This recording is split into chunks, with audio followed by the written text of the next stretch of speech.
It is my honor to introduce someone whose courage turns pain into purpose and whose resilience continues to change lives.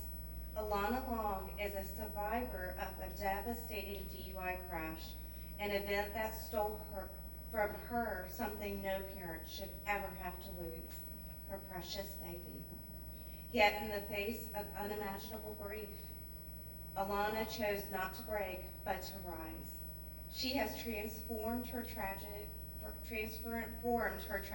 into powerful advocacy, standing shoulder to shoulder with Mothers Against Drunk Driving to fight for stronger laws, safer communities, and a world where no family has to experience what she endured. Alana's strength is not defined by what happened to her, but what she has done since, and giving a voice to countless victims who can no longer speak for themselves. Please join me in welcoming a remarkable woman whose story inspires action, compassion, and hope, Alana Long.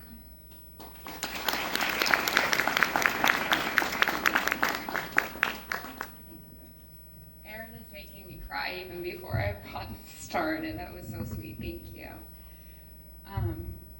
As mentioned, my name is Alana Long, and I'm here to share my story, the story of my son, Travis Anthony Long, who was killed by a drunk driver on May 27th, 2020. My life was drastically changed that day, and I went into a spiral of emotions and life events that are both good and bad after my son was taken from me. I have a major life change happening next week. Next Tuesday, I am putting the final stamp on a 17-year relationship and getting divorced from my son's father. Doing this speech today and gathering my thoughts to be here in front of you when I'm in such a weakened and anxious state was a struggle. But my son's voice needs to be heard. His message that was given to me needs to travel through me to help heal anyone that I can. Travis was killed before he had a chance at life. On that beautiful May day when I was spending time with my mother and other son, Nico, Travis was taken from me at 4:18 p.m. I was struck head-on by a drunk driver who hit me at high speeds directly on my side of the car as I was driving. After getting out of the vehicle, I sat on the side of the road holding my then 2-year-old son and my stomach as my child died inside me from placental abruption. My son's life was lost because someone else decided to make a choice to drink and drive. He made this choice many times, as it wasn't his first offense, and this time his choice killed his passenger and my son. The holidays are extremely hard for me, even after 5 years. It never gets easier.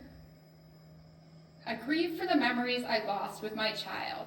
I often think about who he would be, depending on the years that have gone by since I've lost him. What would he look like? What color hair would he have? Would he have brown eyes or blue like his brother? Would he have freckles? What would his laugh sound like? I think about how he would have looked up to his older brother and how my son, Nico, would have had so much love to give him. Nico is the one I grieve for the most. He knows he lost his brother. When he comes home from a friend's house who has siblings and is lonely and sad and says, "I miss my brother," there isn't anything I wouldn't do or give to get his brother back. But I know I can't do that. Travis will never come back to live with us on this earth. And I do get some peace knowing that he is in heaven, and I look forward to when it is my time, joining him there and hugging my son once again. In the meantime, the best thing that I can do now is to honor my son's legacy and why I was kept here on this earth, by educating and inspiring people to make safe choices and to help other people find purpose in their hardships and loss. Travis saved my life, for if I was not pregnant, my internal organs would have been crushed. He cushioned the blow for me. My blood was no longer clotting and I had internal bleeding, and the doctors debated how to stabilize me. A C-section would have been a loss of my reproductive organs.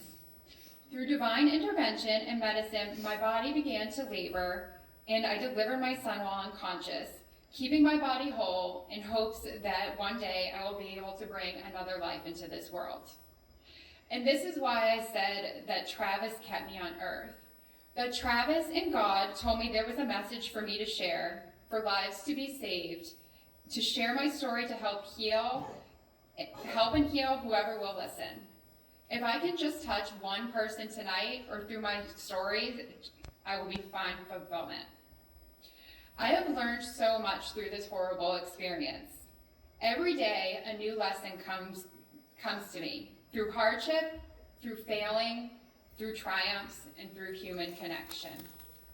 I've learned to take nothing for granted. Life is so fleeting that every experience could be your last. No longer do I waste the days focusing on negative emotions. I process them and move on. I stopped caring about what doesn't matter and started focusing on what does. The people moving slowly at the grocery store in front of me, the person who cut me off in traffic, a less than ideal experience with someone else doesn't matter in the grand scheme of life. I realize that everybody has a reason for their actions and that I am only responsible for one person, me. And that me chose to be happy, to embrace my life that was spared on that horrible day, and to find fulfillment in being able to connect and support those around me. I learned that life will always have challenges, but it's how we accept God's plan for them, how we focus on moving through each day with gratitude, that will make our lives purposeful and happy. I learned to take nothing for granted, especially around the people I love. Life is so fleeting, and it can change in an instant. I am living proof of how the most precious thing to a mother, her child, can be taken away in a split second. I no longer allow grudges, anger, and resentment to fester in my life, because I couldn't bear to think that if I treated someone who I love poorly and they were taken from me, how devastating that would be. I learned to show up for others when they are going through hard times from those who showed up for me. Those who checked on me daily, who listened to me struggle, that gave me safe space. Life goes on for others who aren't directly affected by the tragedy, but life wasn't going on for me. My son would never come back. I found purpose in the hardship that was given to me, purpose through MAD, to be able to share my story to save lives. The final and most important lesson that I learned from my son's death is that every choice matters. Every choice we make, every word that we speak, every action that we take has an effect in this world. It could be negative or positive, but regardless, it matters. I do my best to choose peace, happiness, and love when I'm interacting with those around me. And when I fail, because everyone does, I choose to apologize, be accountable, and right my wrongs. The choice of the man who killed my son, Travis, matters to me more than any other choice that was ever made by anyone on this planet. But I am making a choice too. I am choosing God, I am choosing happiness, and I am choosing to be here in hopes to help any one of you for the memory of my son, Travis Anthony Long. Thank you and God bless.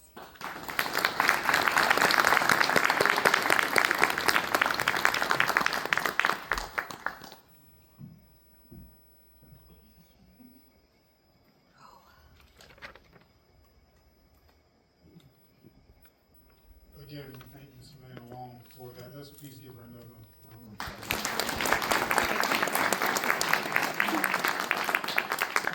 At this time, we're going to ask for musical selection by the voices of Berkeley.